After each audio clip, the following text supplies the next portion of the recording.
Beatdown After the Bell. Here's your host, TJ DeSantis. Hey everybody, welcome to Beatdown After the Bell of UFC on ESPN 3. Ngannou versus Dos Santos wrapped up just moments ago at the Target Center in beautiful Minneapolis, Minnesota. Francis Ngannou, he reigns supreme, victorious over Cigano. The end comes at just 1 minute, 11 seconds of round number 1. Heavyweight main event, heavyweight panel here tonight. At least I like to think so. 3 wide. Myself, TJ DeSantis, the Maverick Micah Miller, and of course the one and only Mr. Dean Thomas. Hot mics all around. Dean, you're staying up late on the East Coast. I appreciate you being here. Thanks for joining us. Man, thank you for having me. TJ, now answer me this. I did not know you were going to have the entire soundtrack of Blink-182 well, before the show. It's fun. I didn't play any Blink-182. And I think Mike actually enjoyed, besides the Limp Bizkit, I think Mike actually enjoyed my musical selections. Black Parade is a deep album for sure. Yeah, it's a good record. But you're not a fan? I didn't know we were going to hear the whole thing. You know what I'm saying? I thought it was going to be like a little snippet. All right, I hear you. Sorry. It took me a minute to get on the air. We've got to figure it out.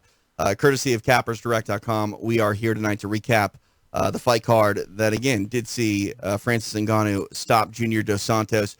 It was a quick fight. It was a dominant fight, if you want to call it that. Ngannou, I hate to say it, maybe this is weird, but it's about as non-dominant as a dominant stoppage could be, in the sense that we saw Ngannou get a former champion out of there in 1 minute and 11 seconds, and I kind of felt dissatisfied. You know what I'm talking about, Micah?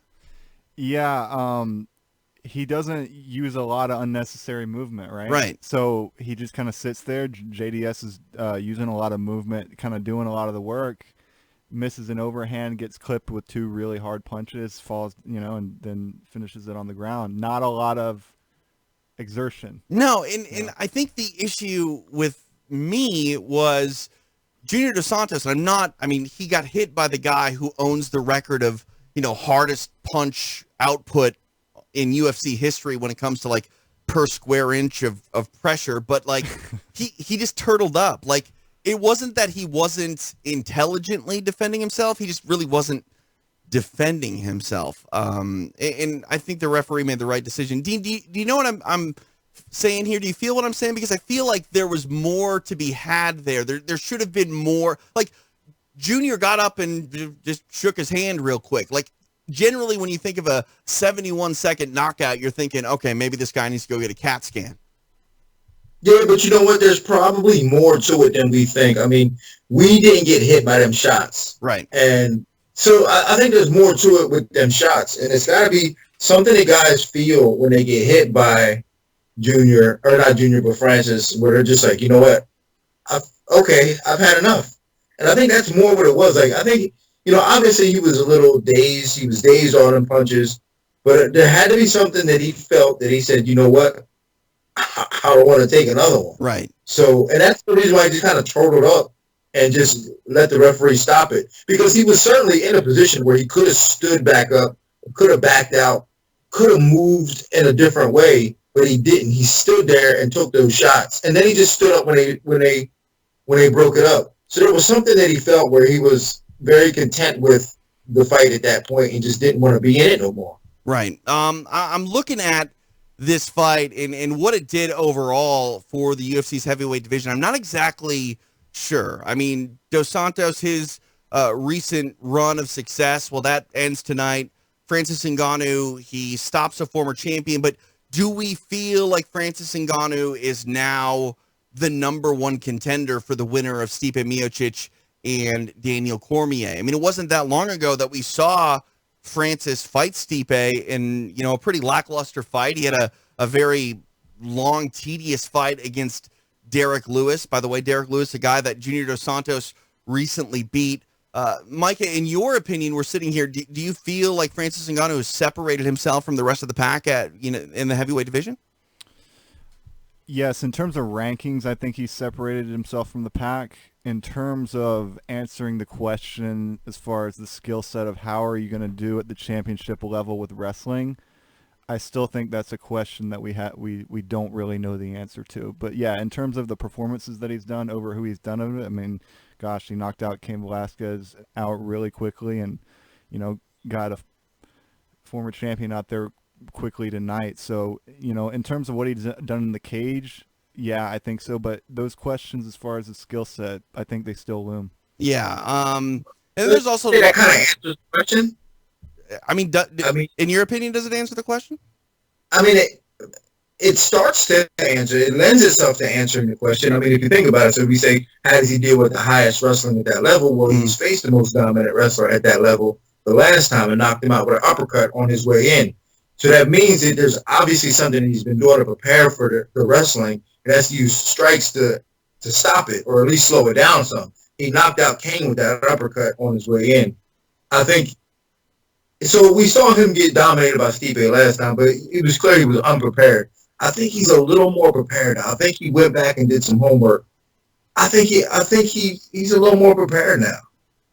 It's hard to argue with his power. I mean, stopping Junior Dos Santos, whether it's as satisfying as maybe I'm craving the violence and in the sort of devastation that heavyweights usually lead or leave behind in a knockout. That's neither here nor there. I guess, we have to respect the man's work. Let me just say, if Daniel Cormier beats Stipe Miocic, then I think Francis Ngannou has a much better opportunity at getting a title fight. If Stipe were to beat Daniel Cormier, then I feel like we're going to have a rubber match there. There's some unsettled business. And also, too, I don't know if we really want to see Francis Ngannou have a fight with Stipe Miocic relatively, quickly within a year and a half, 2 years of that first go around. I don't know. Maybe it's hard to really sort of understand or see how the UFC wants to market certain things. But let me ask you, Micah, do you feel if Stipe Miocic or Daniel Cormier, whoever reigns supreme, do you feel like a fight with Francis Ngannou, is that a marketable fight that the UFC can sell pay-per-views on? Well, you don't really know if Daniel Cormier is going to stick around, right? That's true, too. After this next fight, it sounds to me kind of like he's, he made some promises to himself and his family that he was going to be out by a certain time. He's past that time. He's got a fight ahead of him. You got to see how that fight shakes out. You don't know if he's really going to stick around. And then if he doesn't stick around and he wins, then what are you going to do? You have the guy that lost twice versus the guy that he beat pretty handily next for the title, so that I don't know how that really shakes out, but having two guys at the top that don't look so good against each other again, I don't think that's a very marketable fight. Yeah. This is Beaten After the Bell of Dos Santos versus Ngannou here on Between Rounds Radio. I'm TJ DeSantis along with Dean Thomas, the Maverick, Micah Miller here as well. We want to take your calls. If you want to give us a ring, it is 833-586-8437. Again, 833-586-8437. Would love to hear your thoughts. Of course, we are here courtesy of Cappers Direct, who, if you don't know, they offer a service giving out some picks and how you should maybe place your bets on Fight Night tonight. Out of 17 picks, they went 14-3, including 5-1 on their premium fight picks. And they got a huge winner on Vince Pichel at plus 230 and went 4-0 on a huge 3-fight parlay. So, definitely, or parlays with 3 fights. So go check them out at cappersdirect.com. It's like $30, get you all hooked up for fight picks. Plus, coming up next week, big fight, International Fight Week. It's going to be one not to miss. John Jones takes on Thiago Santos. Let's talk about Francis Ngannou for a brief moment. I'll throw it over to you, Dean Thomas, the coach. What is it about Francis that he's improving upon? Because I feel like we saw vintage Francis Ngannou tonight, Dean, but at the same time, it seems to be the book on Francis is he's either going to win early and he's going to do it within a round and a half, or he can kind of be drug out to deeper waters where that output slows a little bit, and we don't get to see, the threat of his power, like we do in rounds, or in the first 5 minutes. Do you feel anything better about Ngannou? You mentioned that he made some changes, but if anybody takes him to rounds 3, 4, or 5, do you still feel like we're on that same sort of trajectory where Ngannou, the later he goes, the less of a threat he is? Now, personally, I don't think so. And the reason why is because I feel like him having gone through those experiences with Steve Miocic and Derek Lewis, I thought that taught him something about himself, that he doesn't want to be there. That he knows he's going to have to start initiating more early and creating more opportunities for himself early so that doesn't happen to him. Because what happened to him was, more than anything, he didn't get hurt in those fights. He got embarrassed. And that's sometimes worse than getting hurt physically, just being embarrassed in front of all your people, knowing that you are expected to do something and knowing that you're capable of doing it, and then you get embarrassed by not doing anything because you're afraid to initiate. So I think that embarrassed him. So I think that I think that might be one of the biggest improvements that he might have made himself, within himself, is to say, you know what, I'm going to initiate more. And we saw tonight, he started off with those leg kicks. Right. That he was starting off with those leg kicks, then he threw a monster of a right hand. It just missed Junior. And I think he's going to really go on the attack from here on out. Sitting in studio with Micah Miller tonight, it's always fun to watch fights with someone that appreciates the sport at the level of you and Micah, Dean. But Micah, we were kind of like ducking out of the way from those kicks and some of the punches that were getting thrown. Like, there's something about the heavyweight division where just watching it, you get like a visceral feel. Like at any moment, Ngannou might counter a kick from Dos Santos with the right hand, or Dos Santos might pull off something big. And there's some talk I saw online tonight. I think Paul Felder said it on the commentary as well, that Francis Ngannou is like the Mike Tyson of MMA. Those are big words. Do you feel that sort of hype around Ngannou? And there's been talk about him boxing. Do you feel like this guy truly is someone of that ilk that could, take the mainstream world by storm with his punching power? Are you coming to me first with that, TJ? Going to Micah. Okay. You take that, Micah. Yeah. I mean, yeah, I do. I think you can go back to something that Dean said earlier. Like, these guys are feeling something that other people aren't feeling. Like, you can tell that he's different. Like, and that they're getting hit in a way that they haven't felt before. The way Junior, he said, this is over now. He got hit with a certain kind of shot that I think only a few people in the world really know what that feels like. And it's like, okay, that's over. Like, right. This is over. Like, I know that I can't take this cinder block to my head anymore. And, going forward, man, I don't see anybody that, if you don't wrestle this guy, man, like just the level of danger that you feel. You feel it from the crowd, you feel it from the commentary, you feel it on the shots that even miss. Right. I think you almost feel it more in the shots that miss, right? Like, it's like, it's a pressure that you don't get at the lighter weights. By the way, we'll talk about the lightest male division in our co-main event here in a brief moment. But back to you, Dean. Do you feel that Francis Ngannou could be a star, someone that transcends the UFC bubble a little bit with his punching ability? I do think so, but we have to be careful with the Mike Tyson comparison because it's early. Because remember when Mike Tyson was doing it? I mean, he went on a tear of just knocking guys out in the first round or early in the fight, and he almost looked unbeatable. So we have to be careful with that comparison because Stipe has been beaten before.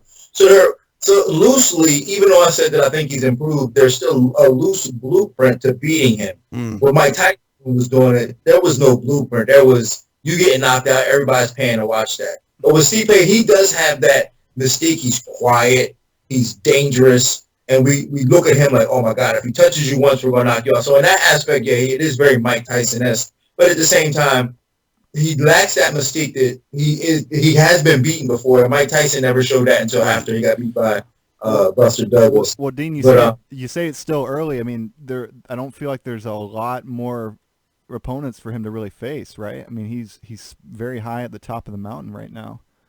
For sure. So he'll go on a run for a while, but they'll groom somebody. I mean, who's the brother last week who knocked out Alan Crowder in 9 seconds? I mean, he's a guy, and I'm telling you now, you got to watch out for him. Right. Jairzinho Rosenstruck. Yeah. Like, nobody knew who he was. We talked about him last week, DJ, right? Yeah. We talked about him. Yep. And then I actually did some research on him. He's got an extensive kickboxing background. So he's not just a puncher. He's got an extensive background in kickboxing. And as a heavyweight, with that power that he has and the skills, he's going to be dangerous. So I think he's a guy that they'll probably groom within the next year or so to be facing Francis. Let's talk a little bit about boxing, because we talked about the Mike Tyson comparisons. We know that Dana White has been vocal about getting into that boxing game and Zuffa boxing. Francis Ngannou has talked about potentially wanting to box. Micah, you and I were chatting a little bit about Ngannou. Do you feel like boxing could be a real avenue for him? And if so, does he need to table his mixed martial arts ambitions, or is it something that you think he can do side by side, hand in hand? I don't think I wouldn't recommend anybody try to do multi-sports like that. You know, if you're going to fight at the highest possible level, I think you should just focus on boxing or MMA, whichever that may be. But in terms what do you think you'd be better at, boxing or MMA? I've never seen him box. It's hard for me to say, but I think in terms of, does he have real boxing what's the word I'm looking for? Potential? Yeah, potential, yeah. I think he does, and I think more so than I think that could be more real than really we've seen of anybody as crossing over in the past. What do you think about that, Dean? Because I feel like you definitely, if you're going to do it at the highest level, I was talking to Bruce Buffer about this on his podcast this week. If you're going to do it at the highest level, you probably should table, the ambitions of mixed martial arts to pursue boxing and vice versa. But the way that boxing is, Dean, you kind of pad your record. You build a record before you take a serious fight. And I got to believe that Francis Ngannou, we talk about that potential, he has more than enough potential to, amass a 10-0 undefeated record against, random, journeymen while he's also simultaneously taking mixed martial arts fights. Do you think it would be a terrible thing altogether if Francis Ngannou was rounding out, undercards for, Zuffa boxing endeavors? Because I don't think it really would be the worst thing. No, it wouldn't be, because, again, boxing is so structured in a way where, like you said, they will pad your record. They'll find guys that take money fights. I mean, boxing is, journeymen are important in boxing. They don't really exist as prominently in MMA as they do in boxing. But journeymen are important in boxing. And you're right, he could amass a record of 15-0 before he faces a real challenge. But 15-0 is a lot of fights to take. Right. Before you get there. 10-0 is a lot of fights to take before you go, because that's 2-3 years worth of fighting, honestly. Maybe 3 if you're continuing to do mixed martial arts. So is he really going to fight for 3 years before he can get a record of 10-0 and then actually have a real boxing match? Doesn't really make sense for him. Right. What makes sense for him is for him to take a big money fight against a guy like Anthony Joshua or one of the the top 3 guys. That makes sense for him. I don't think he would do very well at that level with those guys, but it makes sense for him. What do you think the odds are that Joshua or anybody would even be entertaining something like that? I mean, I know we saw Floyd Mayweather and Conor McGregor, but while it probably would be an easier fight for someone like Joshua, would you want to take that potential risk?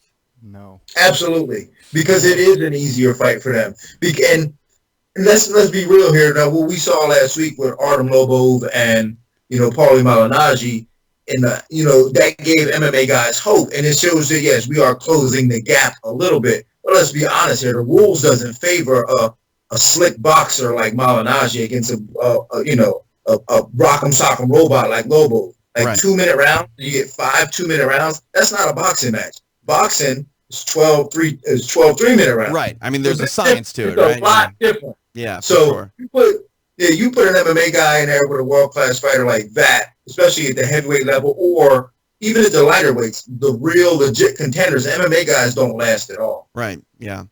Let's talk about our co-main event. Joseph Benavidez victorious over Jussier Formiga. Formiga was very game, cut Benavidez early over his eye. Looked like maybe that was going to be an issue, but Benavidez does what he really does best. He weathered, persevered, and then came back and got the victory over Formiga. I have a hard time saying that this was a title eliminator because to me it was a title eliminator. Benavidez has been a perennial contender at 125 pounds. Formiga, once upon a time, was the best in the world at 125 pounds before the UFC brought in the flyweight division. Now we get a winner with Benavidez. He already holds a win over the champion in Henry Cejudo. We know Cejudo owns 2 belts, one at 125, one at 135. It seems like he's more interested in defending that bantamweight title than he is at flyweight, and also he's headed for surgery. Going to have a long layoff, but I feel a little bit, I guess, I want to be consolatory for Joseph Benavidez, who has this big win over Formiga, because I don't know what it amounts to. You know what I mean? Like, he got this win. He's probably the number one contender, but for what? I don't exactly know. Micah, your thoughts on Benavidez getting this win, and where does it put him at 125, and what do you think about the 125-pound division as a whole? Well, where does it put him? You don't exactly know. I don't think that they exactly know either, as far as management goes. Right. You know, I don't think that they know where it really puts him and where really the division really stands. I thought Joseph looked really good tonight. You know, how old is he right now? I think 33, 34. Okay. Yeah, man, he just still looks great. You know, he looked motivated and hungry tonight to me. And you know, I've seen Formiga at the gym. I know he's motivated and hungry. I thought we got a great fight tonight. He'll be 35 at the end of July. Yeah, man, he still looked great. I know he trains over there with those studs in Vegas, you know, rolling around with Lance Palmer and those guys at 10th Planet Vegas. And yeah, he looked really good tonight, man. I think a rematch with Henry Cejudo, the last guy to beat him, is definitely something that should be on the table. I don't know. Just to correct you, someone's going to do it at some point. The last person to beat him was Sergio Pettis, and that was upon his return after a very long layoff. I mean, I don't want to discredit Pettis for what he was able to do against a perennial contender like Benavidez, but it was like a 2-year layoff for Joe, and Joe has obviously come back to look significantly stronger than he did in his return fight with Pettis. But yeah, I'm with you. I think that win over Cejudo speaks volumes for Joseph. Yeah, for sure. So, if you were the ruler of the MMA universe, Dean, what do you do with the 125-pound division? Would you make Cejudo come back and defend that title first, or should he vacate it and let Benavidez, you know, fight somebody for an interim title or undisputed title? Should Cejudo want to move on, what would you do? Now, you gotta have the Cejudo Benavidez fight. I mean, and you would want to think Cejudo would want to get that win back, or get that win over him, because you'd want to think he'd have to, and that's the only fight that really makes sense for 125 pounders. It's really the only fight, and like Micah said, I thought Benavidez looked great tonight. I thought he did all the right things. You know, Formiga's a very good opponent, and you know he picked him apart, put him away. Not only just he picked him apart and put him away. So he earned a title shot, and he got a win over the champ. So he has to fight him. I thought the only thing he did wrong tonight was his call out should have been a little stronger. Right. Yeah. I mean, his call out was a little. I don't want to say disingenuous, but it wasn't that strong. It was kind of like, I want to pay him. I mean, he should have really attacked that call out. It felt too polite. It's weird.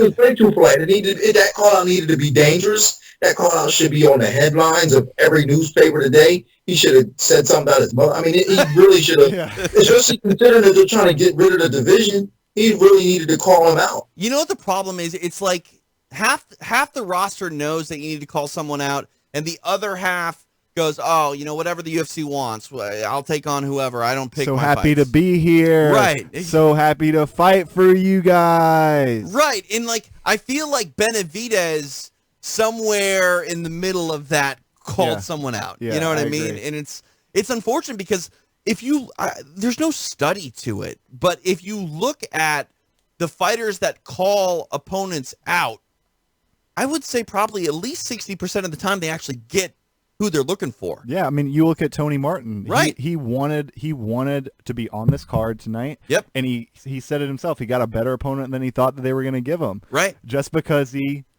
opened his mouth and tried Right. to get it, So it definitely, I think it works more than I think people really think that it will. Almost, you got to look at what actually happens. I know there's no like stats on this, but Right. yeah, it definitely works. I mean, the Rolling Stones say you can't always get what you want, but you'll never get what you ask for if you don't ask. You know what I mean? Is that how the song goes? It should. It should. No, but here's the thing. Listen, when you get that mic in front of you for the 10 seconds that you get that mic in front of you, Right. that is your opportunity for a soundbite for them to use later. And you got to bust your ass to get that mic, You might as well enjoy it. Absolutely. And I've never heard a promo where it said, I want to thank my coaches. Right. They don't use that as Right. promos. Right. I don't know why fighters waste time with thanking their coaches Right. and giving shout outs to all these different people. Call out who you want so they can use that as a soundbite, and Right. then you'll get that. Yeah, I mean, could you imagine like the UFC promo going, Saturday, July 6th, John Jones returns. Want to thank all my friends and family. It's they're not not a using soundbite. that. Right. Yeah, it's not a soundbite. Use your 10 seconds effectively. Call people out. And like I said, you work so damn hard for that 10 seconds. What is that 10 seconds worth? It's worth nothing if you just say, oh, thank you. Yeah, whatever. He did all the hard work. He stopped Formiga. Right. We got a flyweight stoppage. Right. That's something that you have to take advantage of, and that's the hard part. The easy part should be the call out. You would think. You would think. You would think, and that's the thing too. I know that every fighter will say, "Oh, I'm not looking past this opponent. I got my mind on getting this win, and then we'll go from there." Everybody has a road to the title in their head. You know what I mean? Like you don't fight to become a world champion and not think about the path and how you're going to get there. And maybe it's not the point of emphasis in your pre-fight interviews, but it should be at the top of mind should you get the win. And yeah. Well, if you're a professional in today's game, you need to have that path, and you need to know who you want to fight next. Right. And you need to know who the next three-liner, you need to be like, I want to fight this guy. And then in a different sound, I want to fight this guy. And then in a different sound, I want to fight this guy. Right. And you need to have them all lined up, because when the opportunity comes, they need to have sound on you saying that. Right. Absolutely. I agree. And do you think anybody on the roster for WWE doesn't know what they're going to say after a match? Well, that's a little bit different. Or for a show? No, I mean, you're trying to get over. Right. That's true. You're trying to get over. That is true. I think that's the biggest thing, that a lot of people will say that mixed martial arts and professional wrestling are different. And yeah, they are. The outcomes are not predetermined. But from a business standpoint, they're largely the same. The way that they're marketed and the way that people progress, it's all about getting over. It's just in mixed martial arts, you absolutely have to perform in a different way that the wrestlers perform, but then you actually have to make people care. And by doing that, like, yes, you need to win, you need to be entertaining, but how do we get people to really care in this sport? It's by engaging them. And it's like what you said, Dean. It's about saying something that is played in the promo. And I mean, how many Nick Diaz quotes can we throw out here?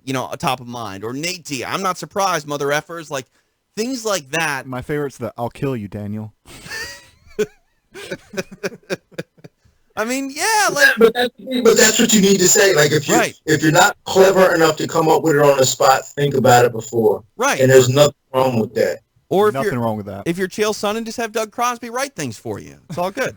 All right, let's talk about a fighter that did call someone out and did get what they asked for. Anthony Rocco Martin, he wanted to be on this card. He got his wish, fighting in front of his home state.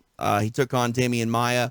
It's got to be a bit disappointing for Rocco, who had a good performance, a majority decision that went against him, but he did pick up a 10-8 round. You got to believe that if he was able to fight the way he did in the latter part of the fight, if he was able to pull that off in the earlier part of the fight, we could be talking about a completely different performance. But, Damian Maia has been around in the UFC for a long time for a reason. The man is a specialist. You know exactly what he's going to do, and very few people have been able to shut it down. Unfortunately for Rocco, Damian Maia gets his hand raised tonight. Dean Thomas, your thoughts on Rocco Martin and Damian Maia? Well, one thing that we always have to remember is time is a very important element in the fight game. Now, when's the last time you saw Damian Maia lose a 3-round fight? Now, remember, Tyron Woodley, Colby Covington, and Kamaru Usman all beat Damian Maia, but they had 5 rounds to do it. Right. Now, what that means, within those 5 rounds, Damian Maia had to make a decision. Either put the pressure on early or wait till late. And what happened was he wasn't able to put it on early because he's saving himself, and so he's not able to get those takedowns or shoot them shots like he was against Tony Martin in 3 rounds. So against Tony Martin, he's able to shoot a lot, keep the pressure on him, put a little bit more emphasis on each shot to get him down and win those first 2 rounds. Then he can kind of coast in that last round.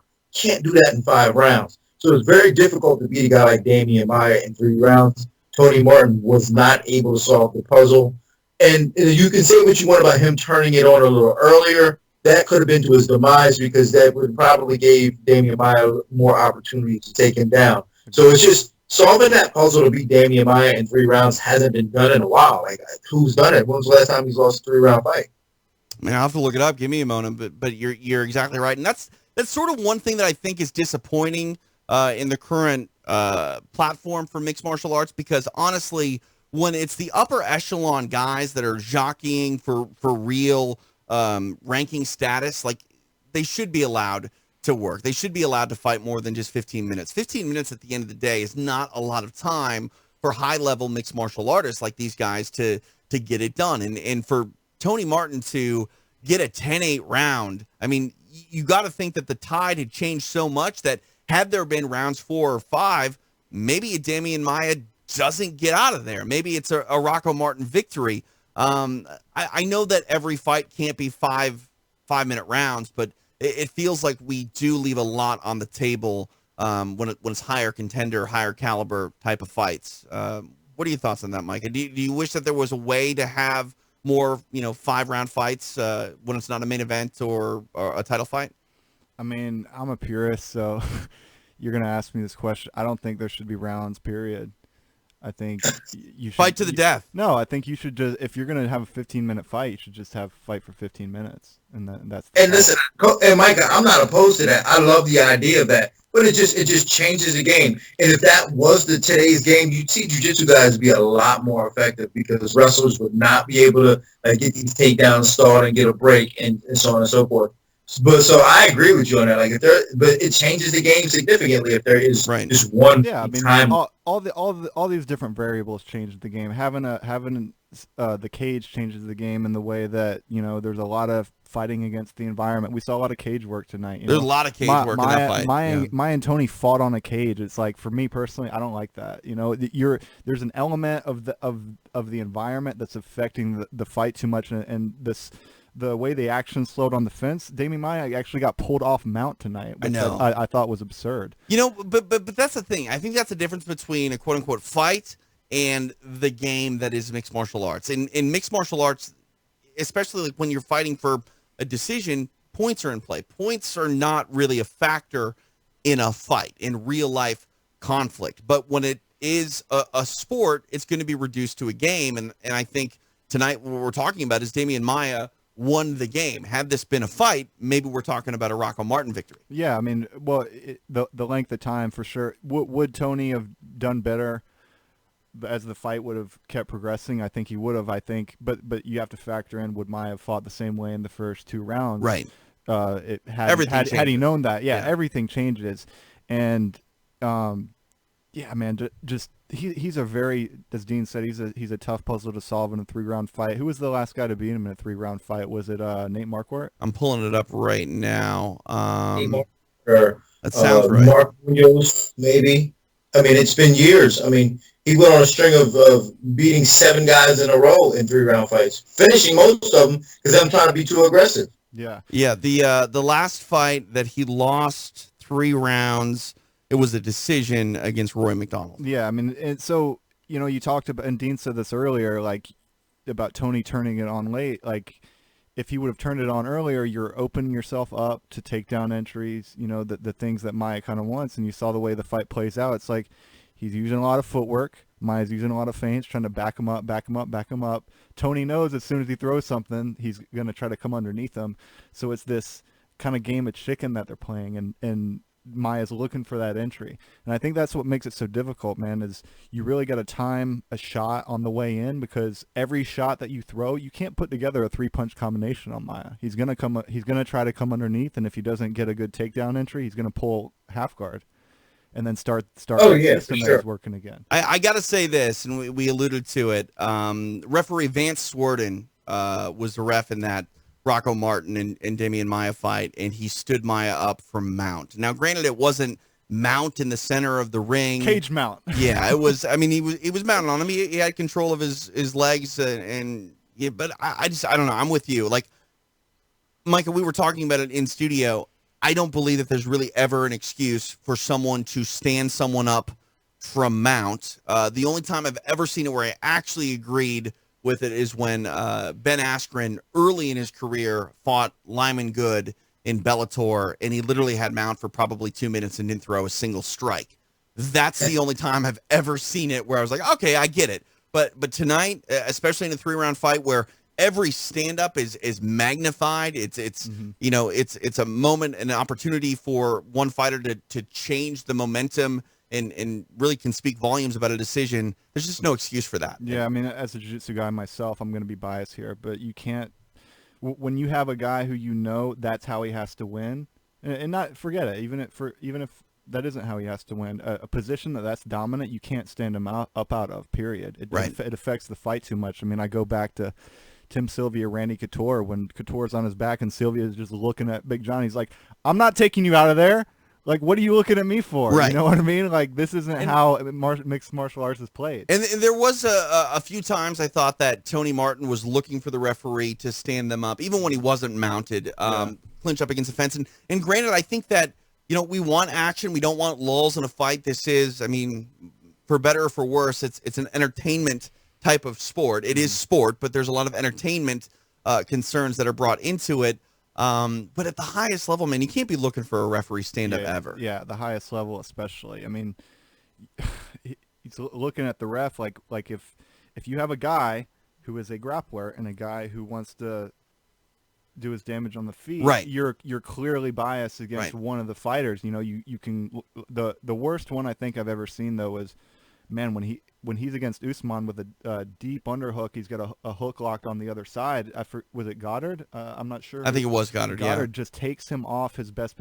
He's one overhook away. Yep.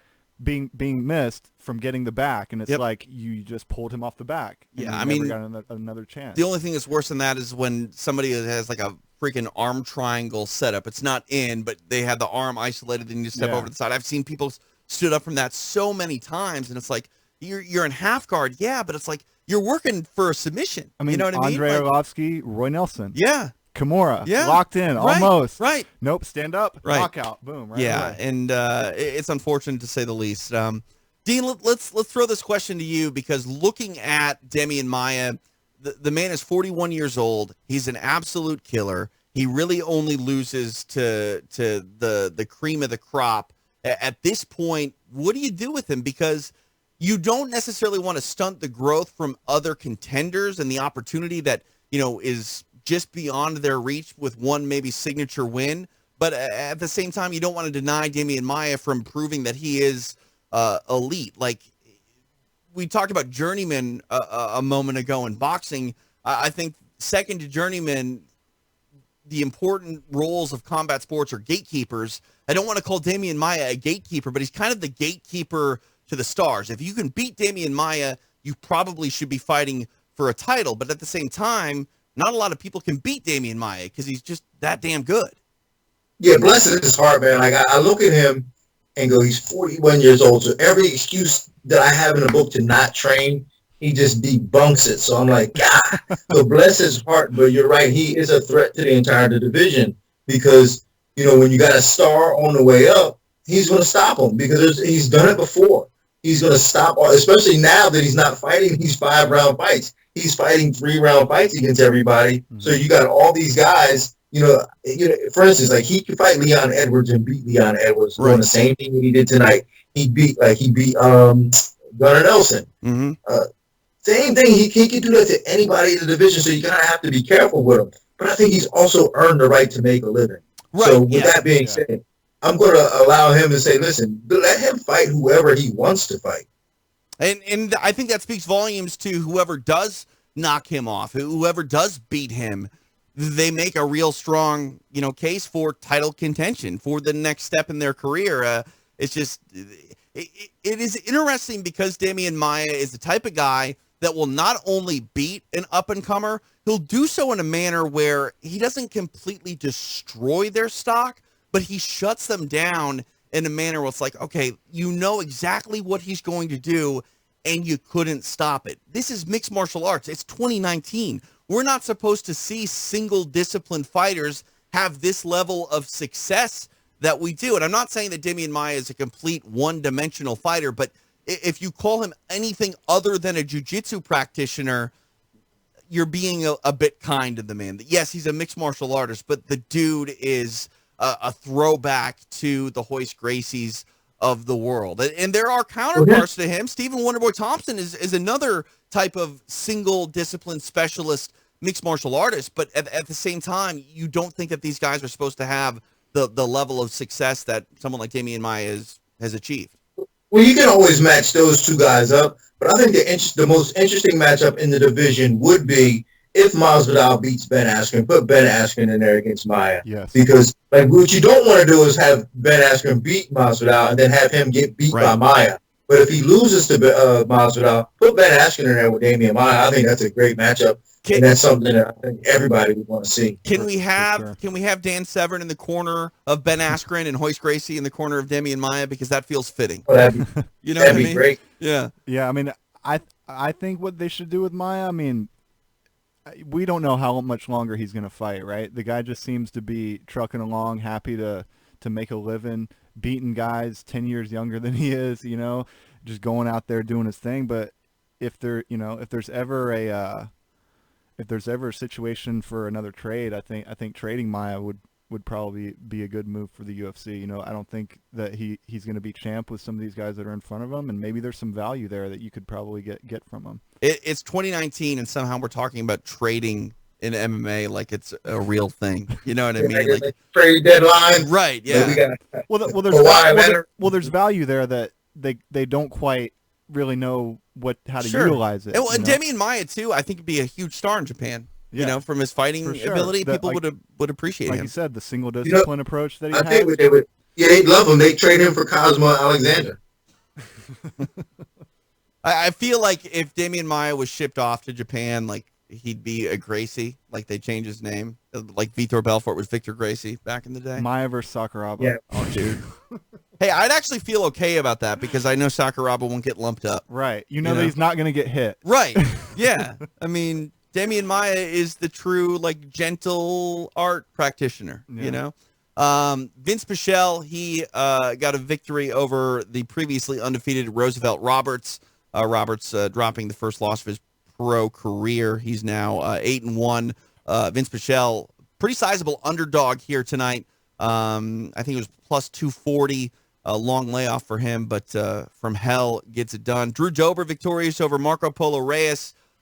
Huge victory for Dober, but, switching back to something we were talking about a little bit earlier tonight, gets on the microphone and just looks like a kid at the carnival who's happy to be missing a day of school. So happy to be here.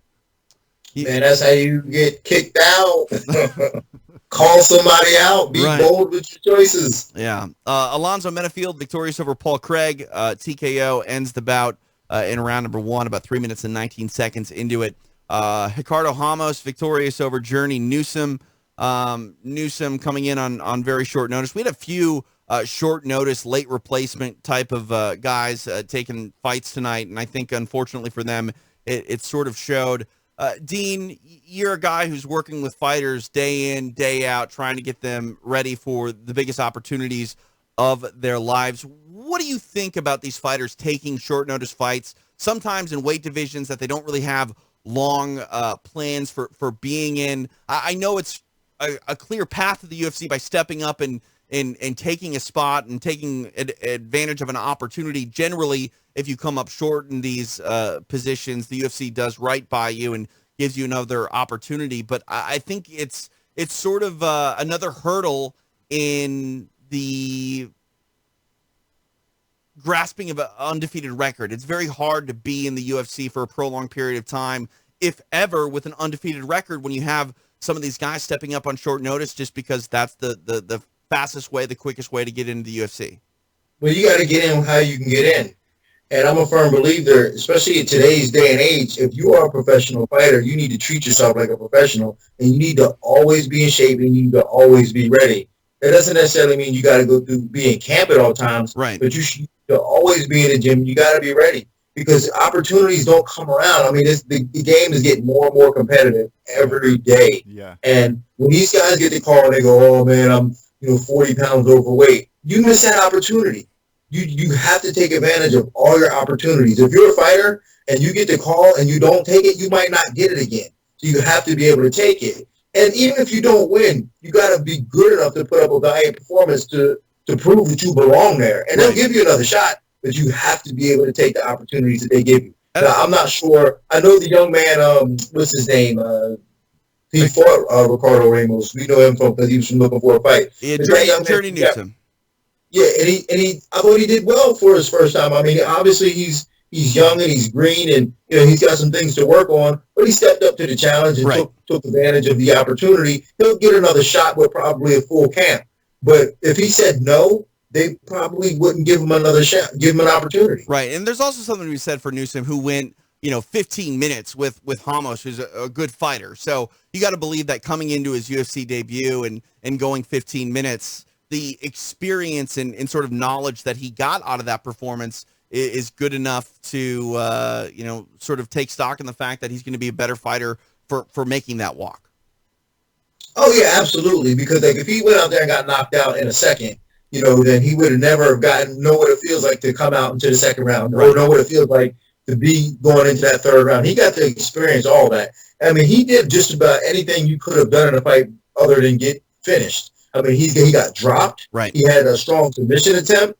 So he did everything you could do in a fight with the exception of finishing or getting finished.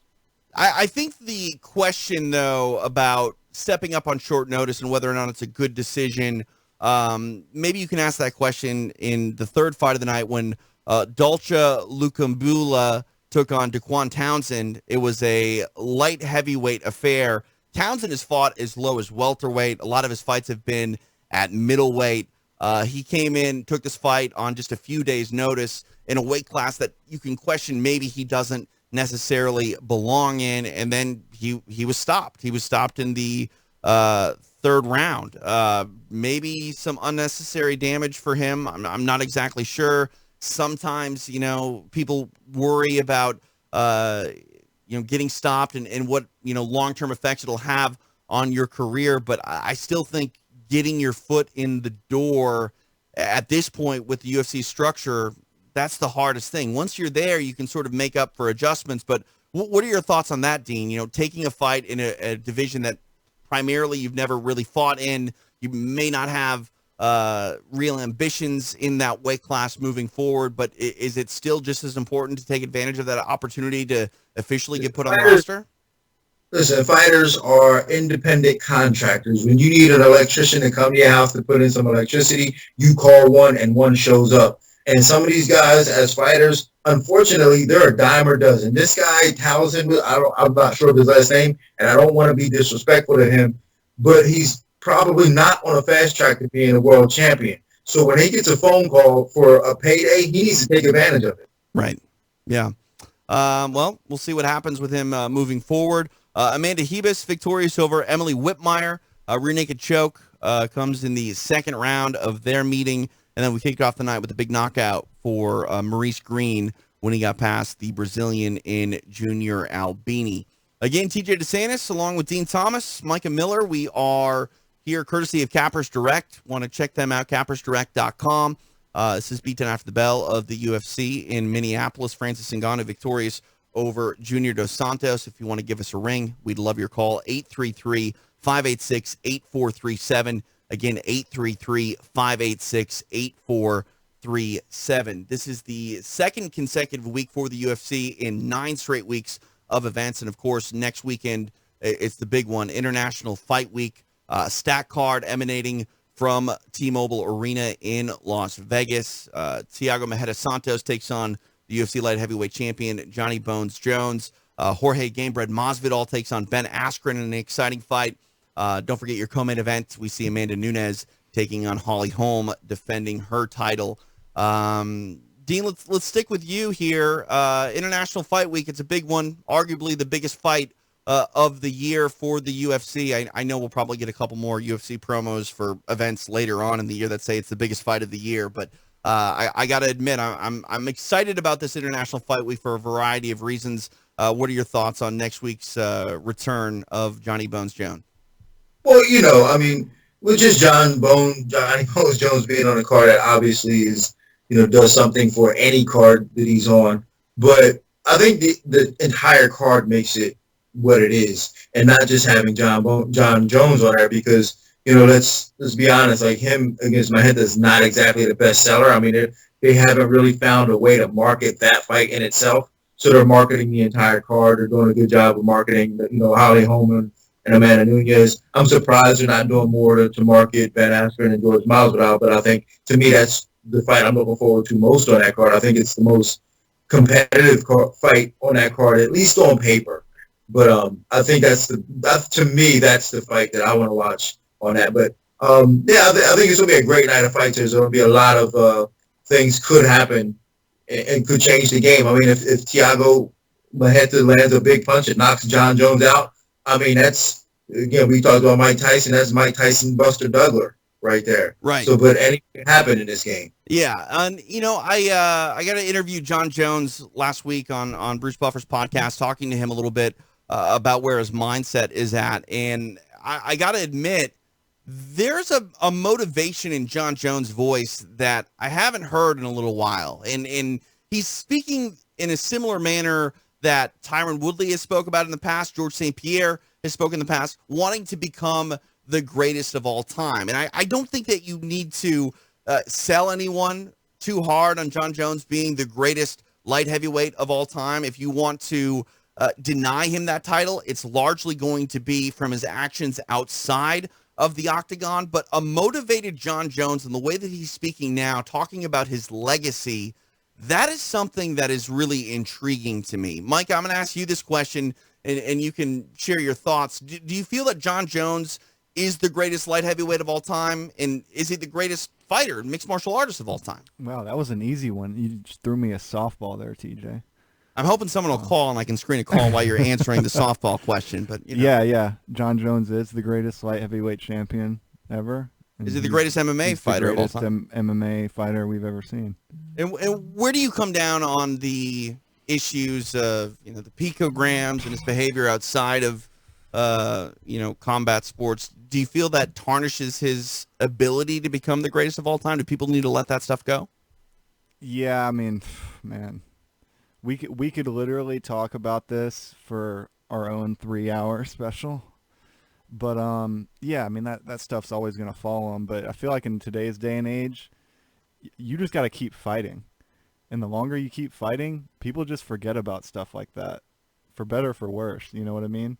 Like, that stuff is there. I mean, all the shenanigans, man. The Bentley wrapped around the telephone pole, the picograms, the cocaine, the pregnant woman, the this, the that, all that, man. It's I don't think it's ever gonna go away, but you just got to keep fighting.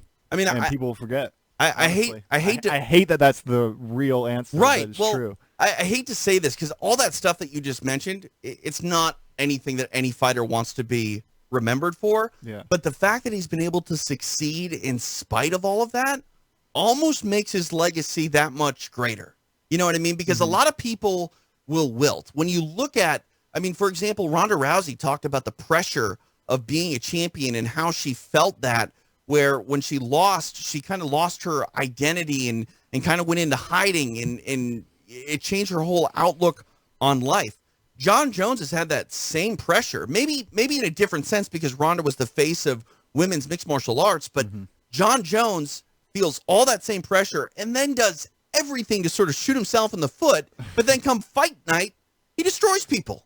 I mean, that's not an easy thing to do, even if you are the most skilled athlete in the world. Yeah, I mean, I think the game is. Honestly, I think the game is just easier to him. There's when you see him in the cage, it just feels like this game is easy to him. It's because he's the greatest of all time. Yeah, he's the greatest. He's the greatest athlete I think we've ever seen. You know, the guy, he's got the weird blend of he's 6'4", he has the longest reach in UFC history, which is very he's an outlier, and at the same time he's very fast twitch like his NFL brothers. You know what I mean? So you have this weird combination of that length with the fast twitch, right? And it's just a combination we haven't really seen in an MMA athlete before. So it just feels like MMA just, man, it looks easy out there, man. He's taking down Daniel Cormier. Right. Like it just looks easy. It makes it look easy. It's insane. Yep. It's not only that too, because I've studied him and I studied a lot of fighters and I watch, the little things and the small things. And that's what John is so good at. And that, if anything comes easy to him, maybe it's his ability to put his attention to detail and just really maximize those little things.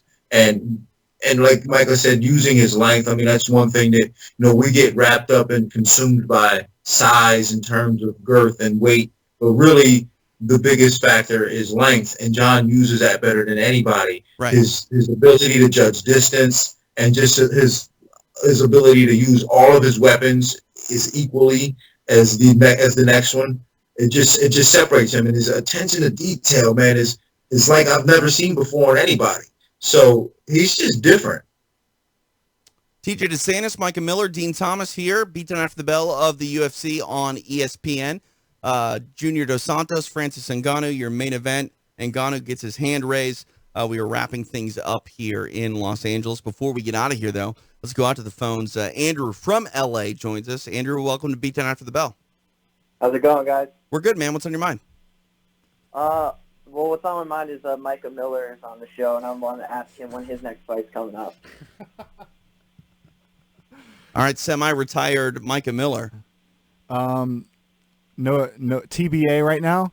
Oh, you're fighting TBA? TBA, fighting TBA. TBA always pulls out, though. though. Instagram, and he seems to be getting stronger by the day. So I'm wondering when he's going to go smash someone's face in. Yeah, I'm still waiting on the date to unveil the smash down, but we'll look at end of summer, early fall for sure. Okay, well that's nice to know. Yeah. Anything else in your mind, Andrew? Anything about International Fight Week you want to know? Should we just make up a question for Andrew to ask? Huh? No, he's got one in there. Yeah, okay. Tell me what question I should ask Micah. About International Fight. Ask him about International Fight Week. That's Andrew, ask Micah what he thinks about Masvidal versus Askren. I figured you had touched on that topic already. What do you think about Masvidal versus Askren? Well, Masvidal is my boy for sure. I think, when you look at it and you just break it down, you have a guy that's very similar to somebody we just talked about on the card earlier, Mayan, that he's a specialist and he approaches the game as a specialist. I think it's going to be a real intriguing chess match with Masvidal's will and his striking. And just the pure violence that he brings versus, Ben Askren's ability to take a world-class, hard game-bred dog and force him into a wrestling match. And if he can do that over 3 rounds, I think that's the fight right there. Anything else, Andrew? No. I think that's it. Have a nice night, guys. Later, appreciate dude. the call. Thank you. Looking at that Masvidal and Askren fight, I think it has potential to be fight of the week. I mean, it's International Fight Week. That has potential to be fight of the week. My only question is, what are the stakes? Is it a number one contenders fight? Stakes are huge for both guys. It's absolutely a number one contender fight. Yeah, absolutely. That's the reason why Kobe's fighting Robbie Lawler right now. Because it opens up the doors for that fight to be the number one contender fight. Looking at this fight, I think it's hands down a number one contenders fight. I think that there's a lot of opportunity here, not only just to establish the fighters in the division, but to establish the fighters as a whole. Ben Askren may be the best welterweight on the planet. We don't know. A lot of people have been saying that he is for a long time. He hasn't had the opportunity really to showcase it in the UFC, despite the one fight with Robbie Lawler, which had a bit of an anticlimactic ending.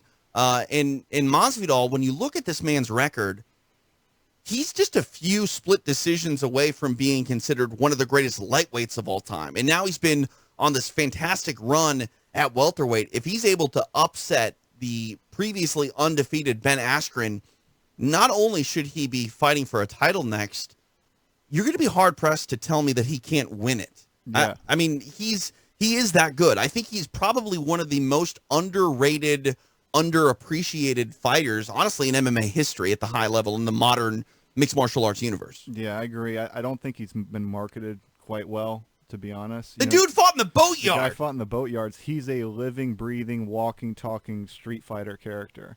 And the UFC just hasn't really figured out how to market the guy. But, I mean, this fight is so interesting to me, and here's why.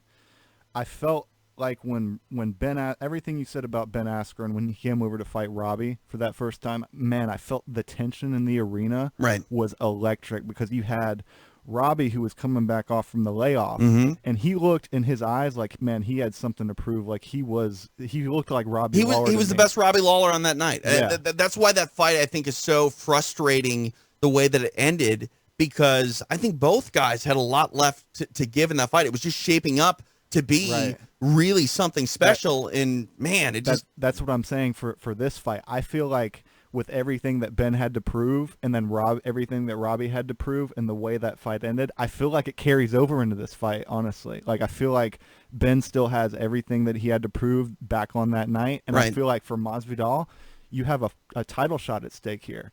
So it's like, man, both guys have so much to prove in this fight. I feel like the tension in this fight is going to be more palpable than any fight on the card. Hey, Dean, you mentioned that you thought the winner of this fight should get a title fight. Is it maybe one half of a little quasi-tournament? I mean, could the winner of this fight end up taking on the winner of Colby and Robbie, and then the winner of that being the number one contender? Or is Kamaru Usman going to be forced to defend his title? Kamaru Usman's going to be ready to fight. You know, he had that surgery on his hernia. I think it was his hernia. He had that surgery. He's going to be ready to fight soon. I know he's back in training. I think he's been talking about training. He's going to be ready to fight soon. And I think that's going to give them time. Whoever wins this fight next week is going to give them time to prepare for Kamaru Usman. But like Micah said, man, that's such a great fight. But here's the thing that we all have to consider about George Masvidal.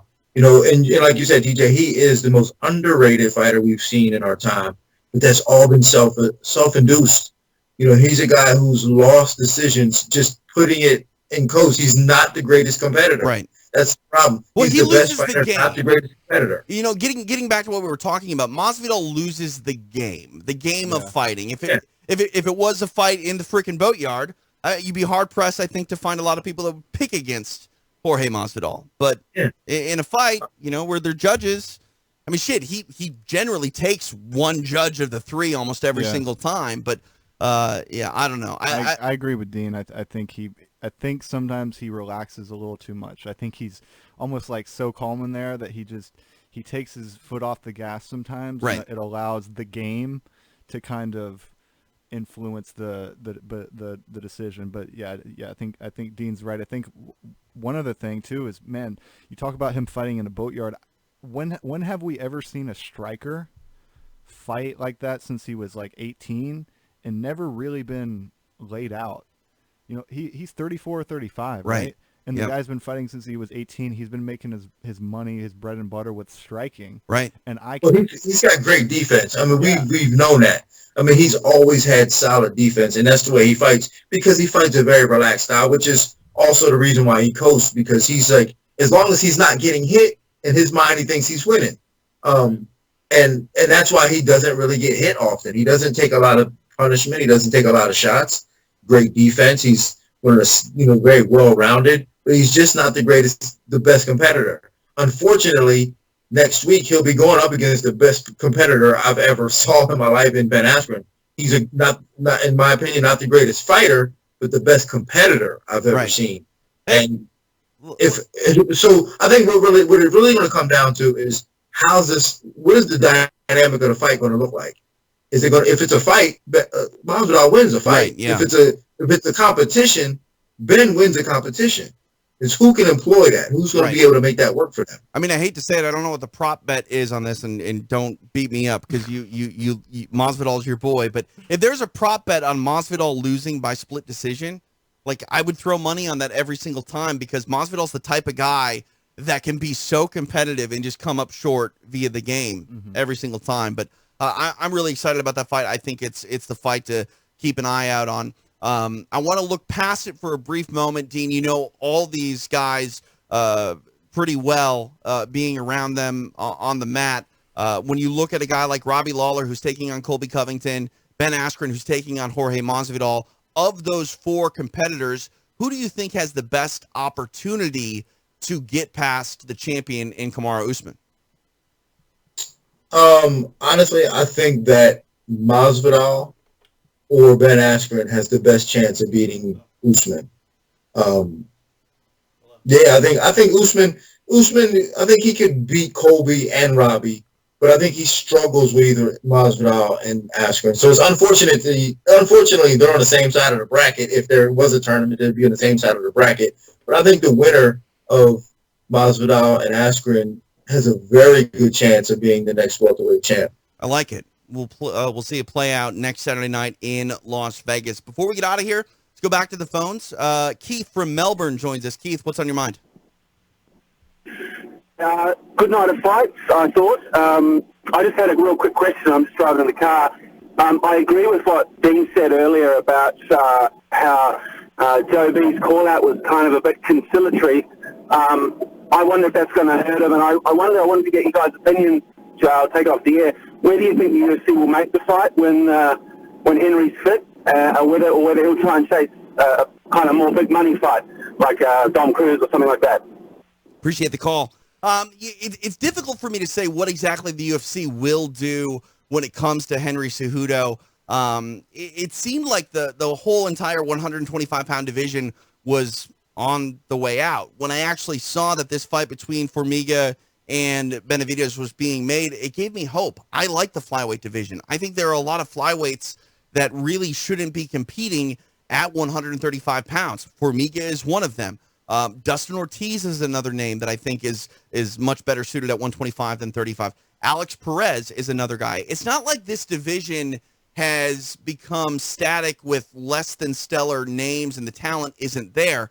It's there. It's definitely there. Unfortunately, Demetrius Johnson dispatched so many people on his way out and then lost to Henry Cejudo. And then, I mean, that's great. Henry Cejudo, pulled off the upset of all upsets in a roundabout way, getting past Demetrius Johnson, who arguably was the best pound-for-pound fighter on the planet at that time. And then we basically just forgot all about the division. Henry moves up. He takes on TJ Dillashaw. He wins the bantamweight title, and now he's hurt.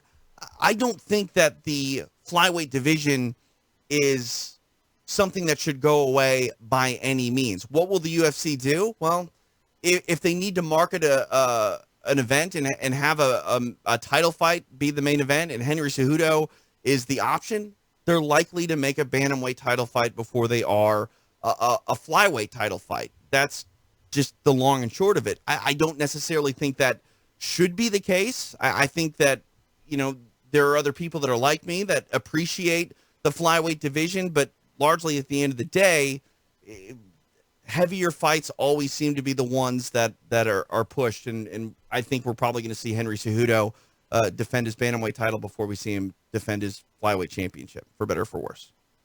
Any thoughts, guys? I'm not sure about that. I hope you're right. I hope you're right. I don't know. I don't know if I can agree with you on that. And the only reason why I say that is because the man that he'd have to fight at bantamweight would be Aljamain Sterling. And that's not the most compelling fight either. You know what I'm saying? Right. But so in terms of that, you go, do we make this fight with a guy that is not really all that compelling, or do we put him against a guy who he's lost to, that we can sell a little better? Yeah. So I'm almost thinking that they would probably want him to fight Benavidez, or at least Henry would probably want to fight Benavidez before he fought Aljamain Sterling. Right. I mean, there's some truth to that because Henry wants to try to get that win back. He's got some unfinished business. Well, I mean, we're talking about an athlete and a competitor of the highest class. I mean, an Olympic gold medalist. when you are someone that strives to be the best in the world at something, I would assume that someone holding a win over you would kind of burn in your belly late at night. Yeah, I mean, you make a good point. I think where I would kind of disagree would be, I'm seeing Henry Cejudo tweeting videos of Lomachenko hitting Thai pads. He's talking about trying to fight that guy. I think he's risen to the position where he's at now. Henry Cejudo's trying to just make waves, though. I don't think he's necessarily trying to get that fight. I think the biggest fight possible is what excites Henry Cejudo right now. I think with the biggest fight possible, or the biggest money fight. You mean money fight? Yeah, the right, biggest money fight possible is really what concerns him right now. He had a pretty strong call out after his last fight. He's a double champion.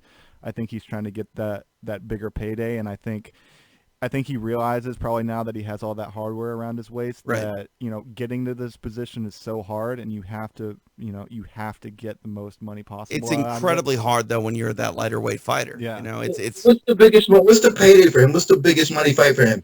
How can you be a double champ, right, and then try to rely on somebody else to get you the biggest payday? Isn't that your job? Well, to be the biggest payday guy? Sure, but at the same time though, Dean, every fighter on the planet relies on someone else to make money for them. Like Conor McGregor would not have made any of the noise that he made without a good foil, without Jose Aldo, without Floyd Mayweather, it goes back to Anderson Silva. Anderson Silva was the greatest fighter for a very long time, pound for pound, but no one gave a shit until Chael Sonnen started making people care.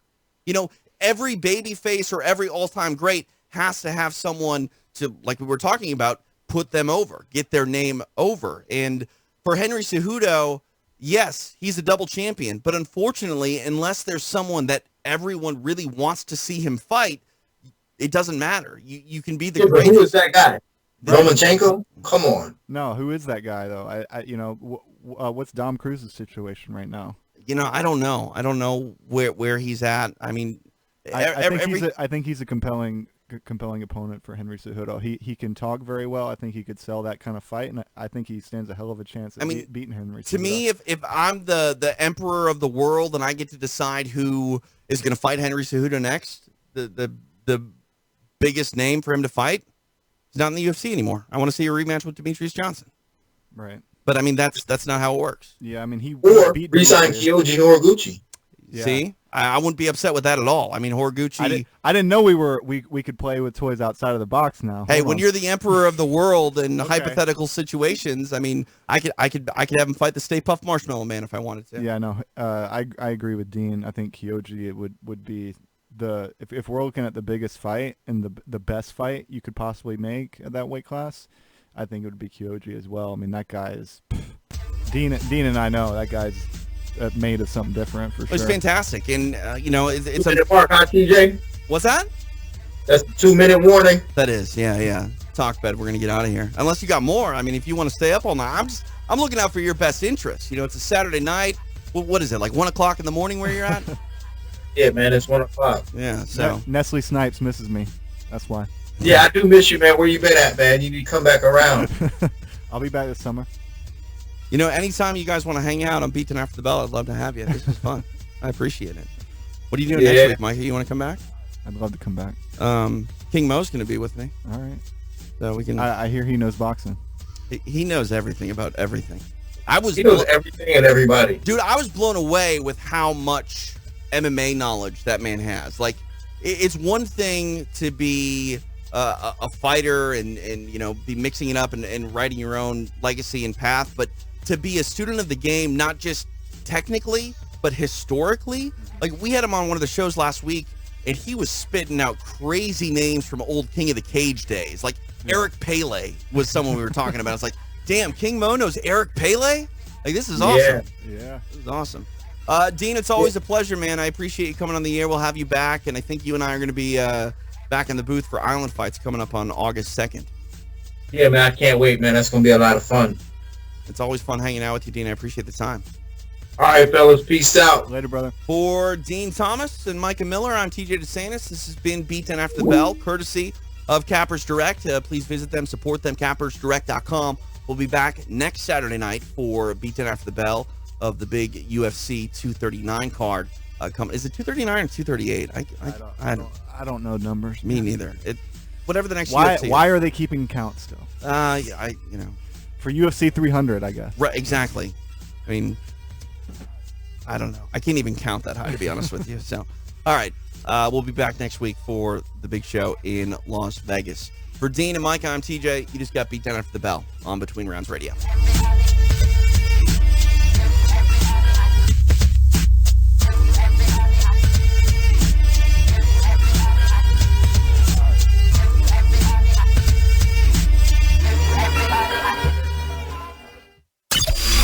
The preceding podcast was a TJ DeSantis production. Comments, questions, and inquiries can be directed to DeSantisProd@gmail.com.